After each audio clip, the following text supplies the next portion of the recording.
Министерство культуры Ингушетии и Республиканский дом народного творчества провели республиканский фестиваль национальных культур «Дружба народов». Мероприятие организовано в рамках празднования Дня народного единства, подчеркивая важность межнационального согласия и культурного разнообразия.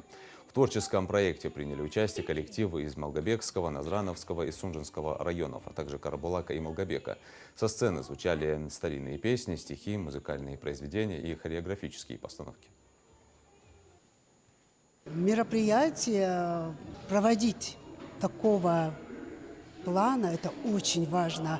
Это в рамках эстетического, духовно-нравственного, гражданско-патриотического воспитания, а также воспитания уважительного отношения к традициям, обычаям, культуре народов, проживающих не только в нашей республике, но и за ее пределами, а также формирование толерантного отношения среди всех жителей нашей республики.